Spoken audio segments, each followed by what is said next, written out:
Assalamualaikum warahmatullahi wabarakatuh. Selamat pagi, salam sejahtera untuk kita semua. Para siswa yang berbahagia, pada sesi kali ini saya akan memberikan materi tentang tata krama dan tata tertib sekolah. Yang pertama, marilah senantiasa kita panjatkan rasa syukur kita kehadirat Allah Subhanahu wa Ta'ala, Tuhan yang Maha Kuasa, atas limpahan rahmat, nikmat dan hidayahnya, sehingga pada kesempatan kali ini kita masih diberikan kesehatan, masih diberikan kekuatan, dan tentunya masih diberikan waktu luang untuk melaksanakan aktivitas-aktivitas kita setiap hari.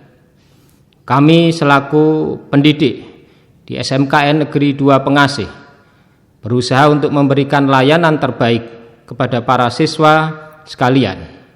Demikian juga para siswa sekalian berkewajiban untuk selalu semangat, rajin, dan terus memotivasi diri agar menjadi siswa yang tangguh, berkarakter, berilmu, dan tentunya juga menjadi kebanggaan orang tua. Yang kedua, kami haturkan terima kasih dan kami sampaikan selamat kepada para siswa sekalian. Anda telah diterima menjadi siswa SMKN 2 Pengasih. Sekali lagi, selamat atas keberhasilan dan prestasi Anda. Anda sudah berusaha menyingkirkan dari sekian ratus peserta yang ingin mengenyam pendidikan di SMKN 2 Pengasih. Atas dasar itu, patut para siswa untuk bersyukur kepada Tuhan Yang Maha Esa, karena cita-cita Anda telah terwujud untuk belajar di SMKN 2 Pengasih. Perkenalkan, nama saya Widodo Teguh Saputro. Di SMKN 2 Pengasih, Bapak diberi amanah untuk membantu Bapak Kepala Sekolah dalam bidang kesiswaan dan ketenagaan.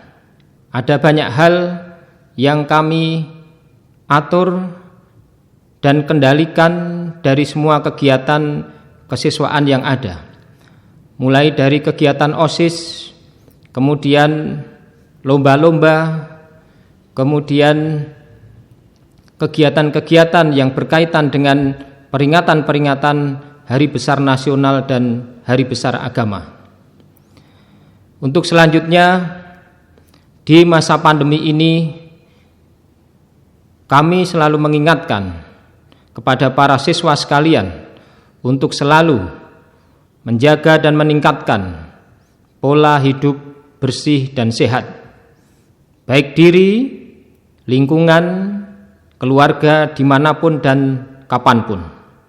Karena hanya dengan melaksanakan pola hidup bersih dan sehat dan mematuhi protokol kesehatan, insya Allah kita akan selalu diberikan kekuatan dan kesehatan. Baiklah para siswa sekalian, kita akan segera memasuki materi tata krama dan tata tertib sekolah. Nah, di layar para siswa sekalian, Bapak memberikan satu ilustrasi gambar. Di situ ada ilustrasi gambar yang sudah sangat familiar dengan kehidupan kita sehari-hari. Sudah sangat familiar dengan kehidupan sehari-hari. Di situ diperlihatkan ada satu keluarga yang sedang menikmati hidangan, minum, kemudian makan. Di depannya di meja, di atas meja sudah ada hidangannya. Di situ digambarkan ini ilustrasi gambar pada zaman dulu dan sekarang. Nah, para siswa sekalian bisa melihat, mencerna dan memahami gambar tersebut dulu dan sekarang.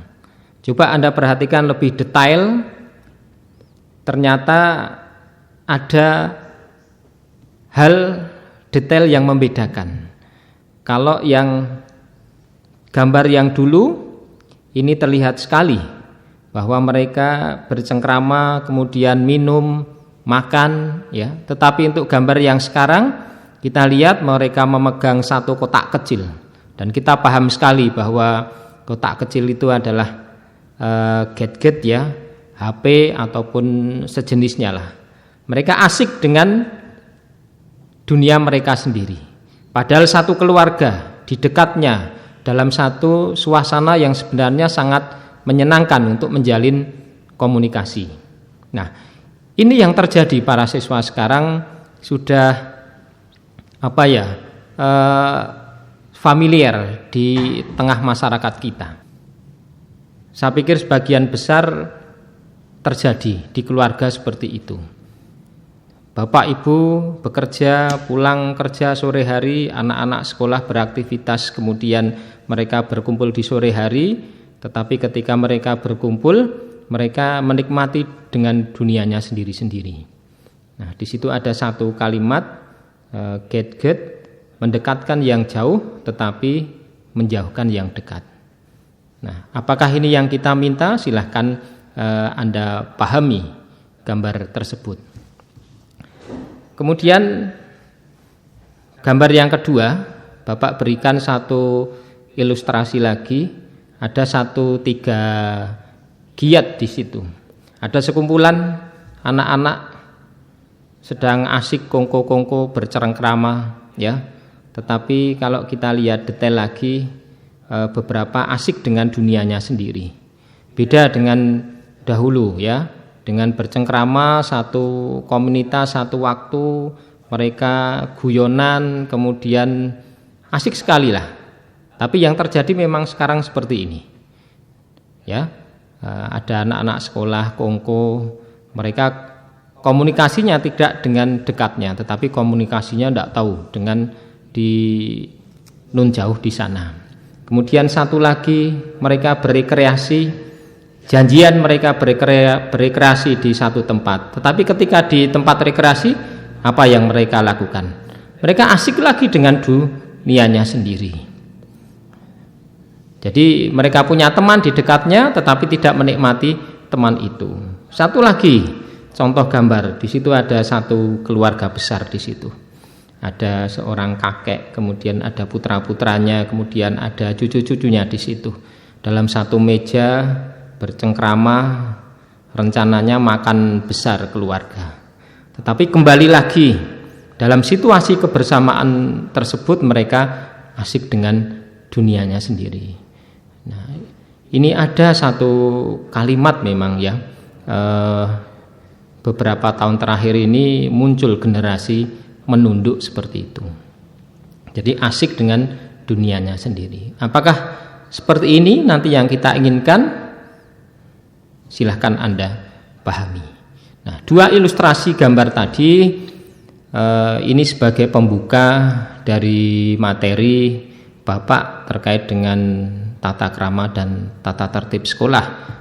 Karena itu berkaitan dengan kita berkomunikasi dengan orang lain. Baiklah para siswa sekalian. Nah, selanjutnya tadi 2 ilustrasi gambar, sekarang Bapak akan berikan satu video berdurasi kurang lebih 3 menit. Nah, silahkan para siswa sekalian lihat video tersebut, kemudian cermati, pahami kira-kira ada pesan apa dalam video tersebut.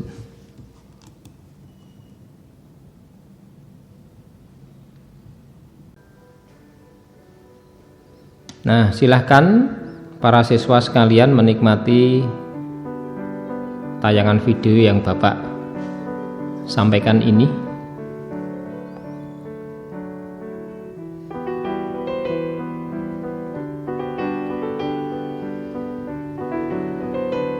Nah, di situ digambarkan ada seorang anak kecil dalam kesendiriannya. Padahal lingkungan di sekitarnya luar biasa, ramai sekali. Bahkan bisa dikatakan sangat padat sekali. Semua satu komunitas perorangan melaksanakan kegiatannya sendiri-sendiri. Hampir tidak ada kepedulian, kemudian rasa toleransi bahwa kita sebagai makhluk sosial itu ada orang-orang di sekitar kita yang perlu kita hargai, perlu kita hormati, dan tentunya perlu kita jaga.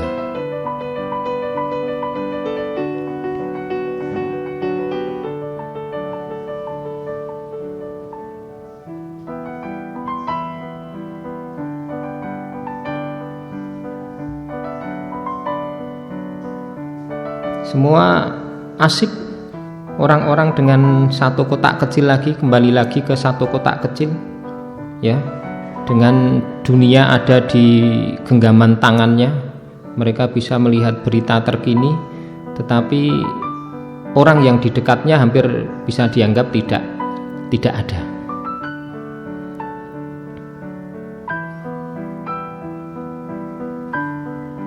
Sampai-sampai ada 1-2 orang yang sebenarnya minta tolong, ini hampir tidak dipedulikan oleh orang lain.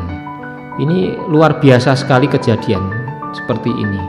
Dan saya pikir ini sudah mulai terjadi di sekitar kita, para siswa sekalian. Di keluarga kita, di tetangga kita, atau mungkin malah di sekolah dalam komunitas dunia pendidikan.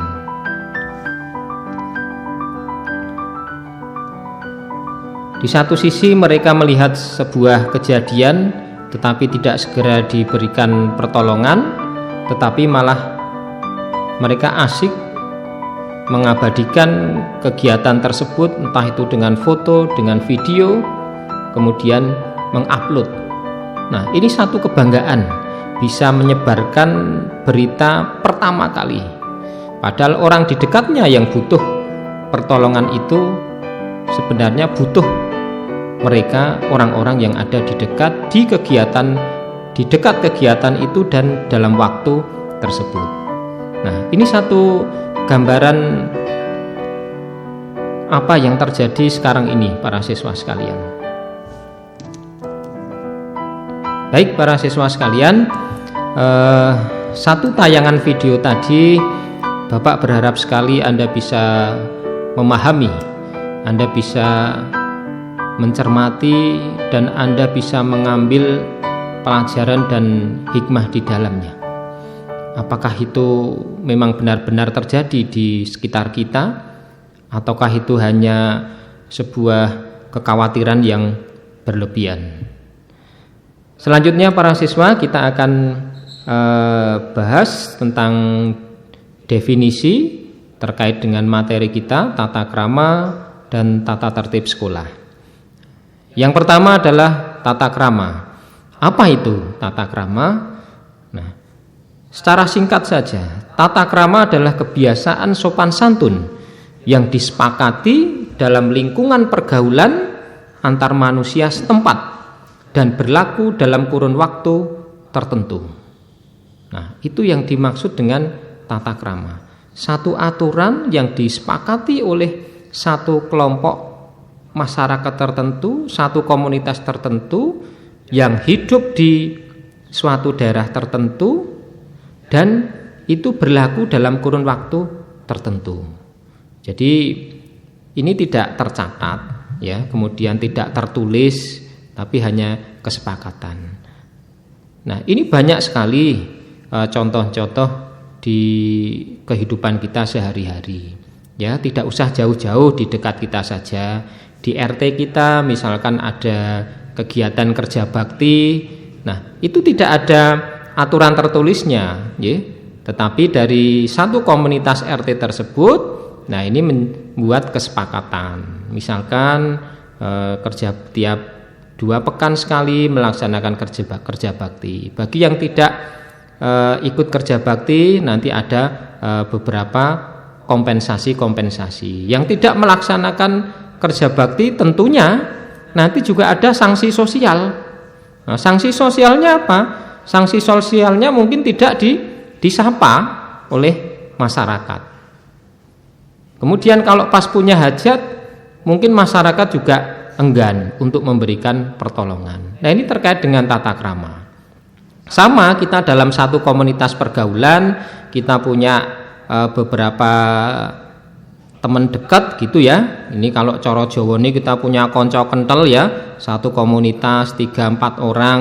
Tetapi ada satu mungkin yang keluar dari kesepakatan, mungkin teman yang lain juga akan memberikan respon yang kurang enak seperti itu.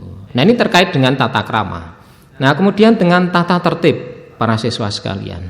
Nah, bedanya kalau tata tertib ini adalah seperangkat peraturan atau ketentuan yang berfungsi untuk menegakkan disiplin di sekolah. Karena lingkup kita adalah di sekolah, makanya ini bahasan kita adalah di sekolah yang secara organisasi mengikat seluruh warga sekolah. Baik itu kepala sekolah, wakil kepala sekolah, guru, tenaga kependidikan, maupun para siswa sekalian. Nah, ini yang dinamakan tata tertib. Nah, konteksnya kita di sekolah, tata tertib sekolah. Nah, ini semua peraturan sekolah. Apakah sama semua peraturan sekolah itu? Tentunya beda-beda para siswa sekalian. Dari Bapak Ibu guru ada tata tertibnya sendiri. Dari tenaga kependidikan atau tata usaha itu juga ada tata tertibnya sendiri. Demikian juga para siswa sekalian. Ini juga ada tata tertib sendiri untuk mengikuti, melaksanakan pembelajaran. Nah, seperti itu. Jadi para siswa, perbedaan secara umum antara tata krama dan tata tertib di sekolah. Baik, selanjutnya tujuan dari tata tertib sekolah. Apa sih sebenarnya tujuan dari tata tertib sekolah? Nah, yang pertama adalah agar siswa ini memahami tugas, hak, dan kewajibannya. Bagaimana saya sebagai seorang siswa harus melaksanakan kewajiban saya? Harus kira-kira hak-hak saya itu apa saja sih? Kemudian tugas saya itu apa saja sih? Ini harus dipahami oleh para siswa sekalian. Nah, tentunya tugas, hak, dan kewajiban sebagai para siswa itu yang paling penting adalah Anda harus belajar dengan rajin. Anda harus belajar dengan giat. Terkait dengan kewajiban-kewajiban yang lain, maka itu melekat menjadi salah satu atau beberapa kewajiban dari orang tua Anda sekalian. Tetapi Bapak berpesan bahwa untuk selalu bersemangat, rajin belajar dan terus mengupgrade diri agar ketika kita mengenyam pendidikan di SMKN 2 Pengasih, kemampuan kita bertambah. Kemampuan diri kita bertambah, kompetensi kita juga bertambah. Kemudian yang kedua apa? Agar siswa mengetahui hal-hal yang dibolehkan dan tidak dibolehkan. Nah, serta terhindar dari masalah-masalah yang bisa menyulitkan dirinya sendiri. Nah, ini tata tertib fungsinya adalah untuk mengatur bahwa seorang siswa SMKN 2 Pengasih boleh melakukan ini, tetapi tidak boleh melakukan ini. Jadi semuanya ada peraturannya. Nah, kalau bagaimana dengan siswa yang melanggar? Nah, tentunya ada sanksinya. Nah, kalau semua itu diatur dari mulai masuk kelas, kemudian berada di dalam kelas, di dalam ruang teori, kemudian dalam melaksanakan praktek kerja di bengkel, semua ada aturannya. Ketika siswa melanggar aturan tersebut, tentunya nanti ada konsekuensi, ada sanksi yang harus diterima oleh siswa tersebut. Kemudian yang ketiga apa? Nah, yang ketiga adalah agar siswa mempunyai kepribadian yang tangguh, disiplin, mandiri, serta memiliki rasa hormat kepada sekolah, handar beni terhadap alma mater, kemudian hormat kepada guru, dan tentunya kepada orang tua kalian sendiri.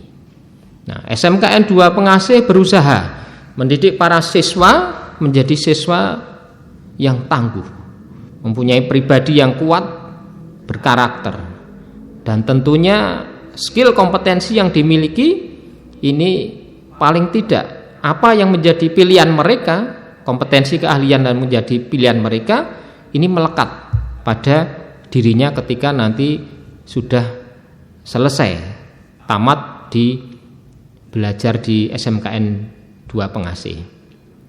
Kemudian yang keempat apa? Nah, tujuan dari tata tertib sekolah, terlaksananya kurikulum secara baik yang menunjang peningkatan mutu pendidikan di sekolah.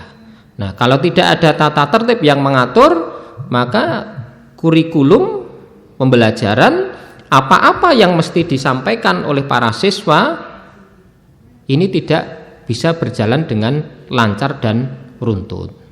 Karena apa? Salah satu tujuan pendidikan nasional adalah mencerdaskan para siswa sekalian, baik pengetahuan, keterampilan, dan juga membina dan meningkatkan sikap para siswa sekalian. Nah, seperti itu tujuan tata tertib sekolah para siswa sekalian. Nah, selanjutnya Bapak akan menyampaikan tata tertib secara runtut ya. Apa yang Bapak sampaikan ini ketika kita tidak dalam masa pandemi para siswa. Tetapi nanti Bapak sesuaikan ketika dalam masa pandemi para siswa harus masuk seperti apa ketika kita sudah diizinkan oleh Dinas Pendidikan untuk melaksanakan pembelajaran tatap muka di masa pandemi. Nah, yang pertama adalah tata tertib masuk sekolah. Siswa harus datang di sekolah selambat-lambatnya 10 menit sebelum pelajaran dimulai. Nah, kita masuk pukul 7 tepat. Paling tidak Anda harus hadir jam 6.50 menit. Untuk apa? Ada kesempatan untuk beristirahat di sekolah. Ada kesempatan untuk bercengkrama dulu dengan teman-teman dalam satu kelas untuk merilekskan pikiran kita sebelum kita mengikuti pelajaran. Karena kalau kita tergesa-gesa tentunya banyak hal negatif yang nanti akan bisa jadi karena kita tergesa-gesa, mungkin di perjalanan kita tidak konsentrasi, yang paling fatal nanti kalau kita kecelakaan ya. Nah, itu akibat tergesa-gesa dan tidak konsentrasi. Jadi diusahakan 10 menit sebelum pelajaran dimulai Anda sudah harus hadir di sekolah. Kemudian yang kedua, nah ini menaruh tas dan alat tulis, kemudian di meja dengan rapi. Siswa yang piket demikian juga harus hadir lebih awal. Nanti ketika masuk Anda juga harus membuat jadwal piket. Dan para siswa yang mendapatkan jadwal piket tentunya nanti juga melaksanakan tugas itu dengan rasa tanggung jawab, dengan senang hati, dan juga dengan rasa kesukarelaan. Karena dengan didasari rasa seperti itu, insya Allah apa yang kita laksanakan, giat yang kita laksanakan, ini akan memberikan kemanfaatan kepada semua orang. Nah, kemudian siswa yang sering terlambat ini diberi teguran. Ada tata tertib siswa kita, nanti siswa yang sering terlambat nanti akan dipanggil oleh teman-teman di guru bimbingan konseling, kemudian dikomunikasikan dengan wali kelas, kemudian dicari permasalahannya seperti apa, kemudian dicari solusinya seperti apa. Kemudian siswa yang tidak masuk karena alasan tertentu ini harus memberitahu sebelum atau sesudah. Nah, sekarang banyak sekali media yang digunakan untuk itu. Misalkan dari orang tua memberitahu ke wali kelas atau ke wali BK melalui komunikasi lewat WhatsApp atau SMS atau telepon bahwa anak saya tidak bisa mengikuti pelajaran karena sedang sakit dan sebagainya. Ini sebagai awal, tetapi nanti juga disusuli dengan surat tertulis seperti itu. Kemudian yang berikutnya tata tertib di dalam kelas. Nah, tata tertib di dalam kelas saya yakin Bapak ini Anda sudah sangat familiar sekali ya. Siswa masuk kelas, duduk di masa pandemi ini, nanti kita berjarak ya, ketika kita masuk satu meja, satu orang duduk di tempat yang sama, demikian juga pada waktu masuk sekolah ini harus dicek suhunya dulu, lapor ke petugas screening tentang kesehatan dan lain sebagainya, jalan satu-satu menuju ruang kelas. Di ruang kelas juga duduk di tempatnya masing-masing. Nah, kemudian berdoa bersama dipimpin oleh salah satu siswa, kemudian memberi salam kepada guru dan pelajaran dimulai. Nah, pada saat pelajaran berlangsung, nah ini siswa juga harus menjaga kondisi di dalam kelas tersebut. Nah, siswa tidak boleh meninggalkan kelas tanpa alasan tertentu. Nanti di masa pandemi ini kalian akan belajar, jika kita diizinkan untuk tatap muka, nanti maksimal 4 jam berada di sekolah. Dan itu tidak istirahat ya, itu tidak istirahat. Anda belajar jam 7, nanti sekitar jam setengah 12 Anda sudah selesai belajar, kemudian pulang. Tidak ada waktu istirahat ketika nanti kita belajar di dalam masa pandemi ini. Nah, intinya para siswa sekalian bahwa disiplin itu hal penting yang harus ditanamkan pada siswa sedini mungkin di sekolah. Karena sekolah ini salah satu tempat untuk mendisiplinkan diri kita masing-masing. Untuk melatih, untuk memahami pentingnya disiplin dalam kehidupan sehari-hari. Nah, dengan tata tertib kelas yang diterapkan setiap hari, harapannya siswa akan terbiasa melaksanakan aturan-aturan yang ditetapkan oleh sekolah. Nah, itu terkait dengan tata tertib di sekolah para siswa sekalian. Nanti para siswa juga akan mendapatkan satu buku kecil, buku tata tertib sekolah. Nanti dari wali kelas akan membagikan buku saku tata tertib sekolah. Nah, di situ nanti Anda baca, Anda pahami, dan tentunya Anda laksanakan. Kemudian yang berikutnya tentang tata krama.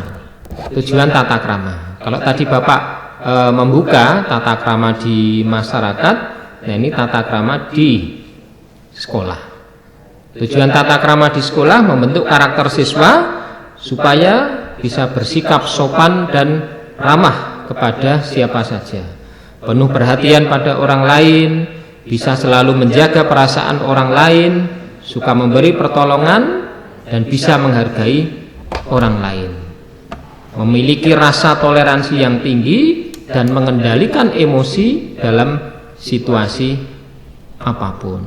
Banyak sekali tujuan dari tata krama. Memang kita sebagai makhluk sosial, kita harus bersikap seperti itu. Banyak sekali yang harus kita jaga, termasuk orang-orang di sekitar kita.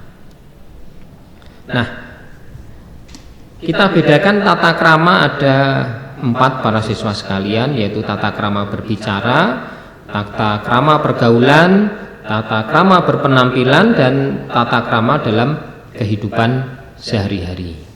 Nah, mari kita bahas satu-satu. Nah, tata krama berbicara. Para siswa sekalian, sopan santun berbicara berkaitan erat dengan siapa yang diajak bicara. Satu. Kemudian yang kedua, kalimat yang diperlukan. Kemudian di mana pembicaraan itu dilakukan, kemudian sikap kita berbicara dan tata cara berbicara. Nah, ini melekat ini. Jadi ketika kita berbicara, berkomunikasi dengan orang, kelima hal tersebut ini sudah melekat otomatis. ketika kita berbicara dengan teman kita sebaya seperti apa. Kalau kita orang Jawa misalkan ya mungkin pakai bahasa ngoko enggak apa-apa. Tetapi ketika kita berbicara dengan orang yang lebih tua, nah misalkan, nah ini kita harus memakai bahasa yang sopan dan santun. Misalkan dengan bahasa krama, ya. Kalau enggak bisa ya berarti pakai bahasa Indonesia. Ini yang sering terjadi dengan kita berkomunikasi di sekolah dengan Bapak Ibu guru. Nah silahkan. Kalau Anda tidak bisa memakai bahasa Jawa, bahasa krama yang halus, Anda pakai bahasa Indonesia. Karena itu bagian dari tata krama berbicara. Sikap demikian juga. Bagaimana kita bersikap. Minimal ketika kita berkomunikasi dengan orang lain, kita harus menatap orang tersebut. Jangan istilahnya kalau bahasa Jawa itu malah melengos. Nah ini memberikan rasa yang kurang enak terhadap orang yang kita ajak bicara. Kemudian yang berikutnya tata krama pergaulan. Nah ini sangat rentan sekali para siswa. Ketika tata krama pergaulan ini kita langgar, atau 1-2 konsekuensi yang sudah kita sepakati ini kita langgar, niscaya nanti ada kerentanan. Di komunitas itu terjadi perpecahan pergaulan, rasa tidak enak seperti itu. Nah, agar hubungan ini selaras ya, tata krama pergaulan ya, ini ada beberapa etika ini yang harus perlu kita pahami dan tentunya kita laksanakan. Antara lain yaitu yang pertama adalah tidak acuh terhadap orang lain. Kita tunjukkan bahwa kita empati, kita peduli, kita simpati pada orang lain. Walaupun hanya beberapa detik seperti itu. Kemudian di sini ada mengetuk pintu bila memasuki suatu tempat. Kemudian memberi salam bila berjumpa dengan seseorang, say hello ya. Nah, ini yang kita sudah menjadi hal yang sekarang ini sangat mahal sekali untuk say hello. Padahal say hello itu sesuatu yang murah. Kita berpapasan apalagi di sekolah dengan Bapak Ibu guru, nah kita harus say hello. Kalau salam ini terlalu panjang, kita mesem saja, ini sudah say hello. Apalagi selamat pagi Pak Bu. Nah, itu akan lebih apa ya, memberikan energi positif yang tinggi sekali. Mohon maaf bila terlambat. Jika suatu saat Anda berangkat sekolah terlambat, nah ini tetap ada izinnya. Ada sikap yang perlu kalian tunjukkan kepada guru di kelas. Mohon maaf bila salah. Ya, ini kata mohon maaf. Bahasa Jawa yang ngapunten ya. Ini satu kata tetapi memberikan nilai positif yang tinggi sekali. Ketika kita memulai satu komunikasi, padahal mungkin saja kita tidak salah, tetapi mohon maaf, kemudian nyun pangapunten ya. Nah, ini memberikan rasa apa ya, bukannya rendah diri ya, tetapi memposisikan kita menghormati dan menghargai orang yang kita ajak bicara. Kemudian di sini ada melakukan perintah dengan wajah yang jernih, dapat menempatkan diri di semua tempat dan waktu, sanggup menyesuaikan diri dengan lingkungan. Silahkan para siswa bisa dibaca dan dipahami sendiri. Berikutnya para siswa sekalian tentang tata krama penampilan. Nah, kita sebagai seorang siswa, kita tidak usah berpenampilan yang berlebihan. Kita berpenampilan biasa saja. Kalau dalam kata bahasa Jawa itu prasojo, ya, tidak apa ya, sederhana, kemudian sopan, rapi. Usahakan kalau kita berangkat sekolah atau dimanapun dah kita pergi kemanapun dah, baju kita rapi. Usahakan kita apa ya, disetrika lah ya, disetrika. Karena dengan melihat baju yang rapi, kemudian bersih, pantas, nih orang lain melihat itu akan enak, sedap dipandang mata. Dan cara berpakaian tentunya juga harus disesuaikan. Di sekolah ada tata tertib, waktunya hari ini memakai ini, waktunya hari ini memakai ini, silahkan Anda ikuti dan Anda laksanakan. Intinya tetap dalam berpenampilan dibingkai dalam kesederhanaan, tidak usah berlebihan. Bapak sangat menyarankan sekali kita menjadi orang itu tidak usah pengen dipuji orang, tidak usah pengen dinilai orang lebih, tetapi jadilah diri kita sendiri. Kemudian yang terakhir, tata krama dalam kehidupan sehari-hari. Nah, ini ada Bapak sampaikan ada 3, yakni menghindarkan perbuatan yang membuat orang lain tersinggung. Sebenarnya saling berkaitan dengan Bapak sampaikan di depan tadi. Kemudian menghindarkan perbuatan mengumpat, menggunjing orang lain. Nah, ini yang sering secara tidak sadar. Di era sekarang ini yang medsos sudah menjadi satu bagian dalam hidup kita sehari-hari, mungkin kata-kata kecil kita, atau mungkin kita mengirimkan satu istilahnya kalau anak sekarang ini, gambar di WA atau di emoji atau apa itu. Ini kan itu mengekspresikan raut muka kita itu. Itu kalau tidak pas dan orang lain memahami, mencerna juga beda dengan yang kita maksud, itu urusannya bisa jadi panjang. Maksudnya kita guyon, ya, tetapi bisa dipahami orang, wah ini malah ngece ini. Nah, ini hal-hal sepele seperti itu. Kita tidak bertatapan langsung, tetapi hanya lewat ilustrasi gambar seperti itu. Nah, ini hati-hati sekali para siswa sekalian. Baik itu dengan teman Anda satu kelas, teman gujek, teman dulan dan sebagainya, apalagi dengan orang yang lebih tua. Nah, ini harus hati-hati. Kemudian memberikan penghargaan atau pujian atas hasil karya seseorang. Nah, ini menjadi sesuatu yang mahal juga di era saat ini. Kita itu kalau memberikan pujian pada seseorang ketika mendapat satu prestasi, satu anugerah, ini kok kita larang banget ini. Jangan seperti itu para siswa.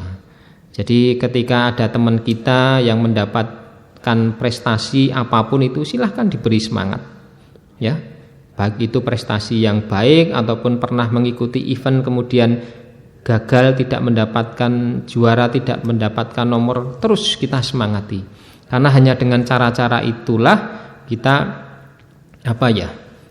menjalin komunikasi dan kerjasama dengan teman-teman di sekitar kita itu tambah gayeng, tambah nyenengke, ya. Karena dengan rasa senang itu nanti semuanya akan sukses selalu. Baiklah para siswa sekalian, di akhir sesi materi ini Bapak akan memberikan tayangan kembali pada Anda satu video, dan mohon sekali ini dipahami betul. Silahkan Anda nikmati satu video ini. Finalis di Jawa Barat. Saya juga bisa masak, Bu. Oh ya? Saya bisa masak rendang. Rendang. Pasti di sana orang pada suka rendang, asal jangan terlalu pedas ya. Iya. Baik, Tina. Apakah ada pertanyaan lain tentang exchange program ini? Atau tentang Amerika dan kehidupan dengan host family di sana? Semuanya sudah jelas, Bu. Di situ digambarkan ada satu. Kami sangat senang Tina sudah datang di interview terakhir ini. Yang dia kami sangat terkesan. Berusaha untuk menggapai mimpinya mendapatkan bisa mengikuti beasiswa studi di luar program negeri ke Amerika tahun depan. Terima kasih banyak, Ibu. Amerika, ya ampun. Sebagai langkah final, Ibu Santi akan melakukan checking referensi dan background Tina. Baik. Biasanya kalau tidak ada masalah, semuanya lancar, dalam 1 atau 2 minggu ke depan, kami akan mengirimkan surat konfirmasi. Bagaimana? Baik, Ibu. Terima kasih. Terima kasih banyak, Bu.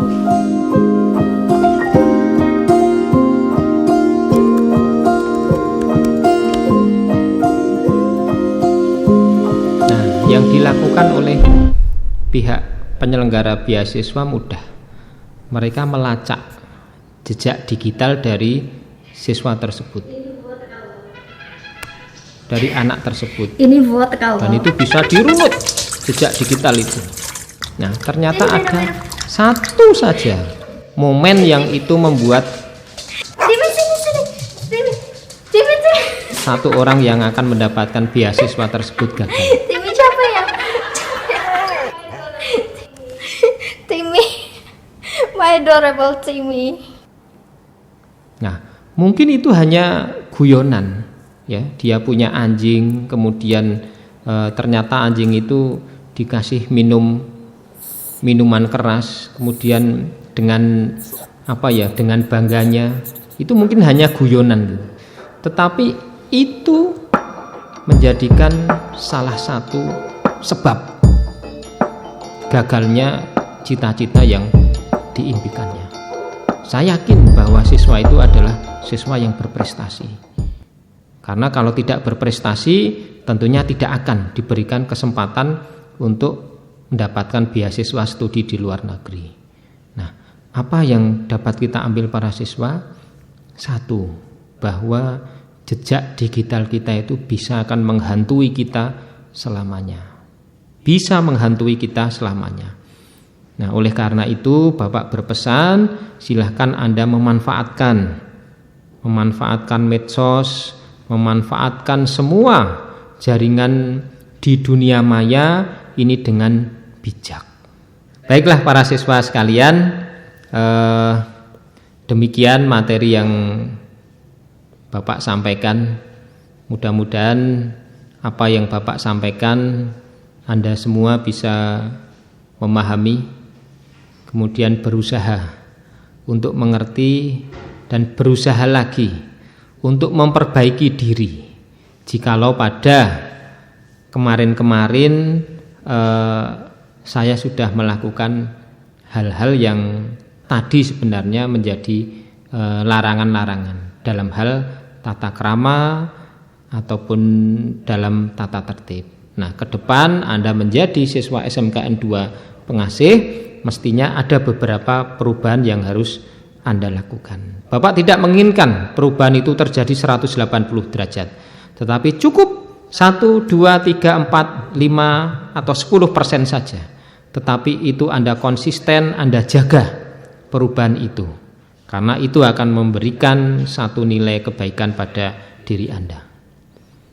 Demikian yang Bapak sampaikan, tetapi sebelum Bapak tutup bersama-sama untuk mengucapkan satu slogan kebanggaan anak-anak SMK, yaitu SMK bisa, SMK hebat. Bapak tambah satu lagi, satu slogan, yaitu Stewa Mantap Jaya. Ya, Stewa Mantap Jaya. Apa kata mantap itu? Mandiri, tangguh, tanggap, produktif. Sedangkan jaya sendiri adalah jujur, juara, agamis, yakin percaya diri, serta asri. Marilah para siswa sekalian, kita akan mengucapkan yel-yel SMK bisa, SMK hebat. SMK Stewa Mantap Jaya. Demikian yang dapat kami sampaikan. Semoga sehat selalu bersama keluarga Anda di rumah. Titip pesan kepada Bapak Ibu di rumah untuk selalu menjaga pola hidup bersih dan sehat dan selalu mematuhi protokol kesehatan. Sekian, assalamualaikum warahmatullahi wabarakatuh.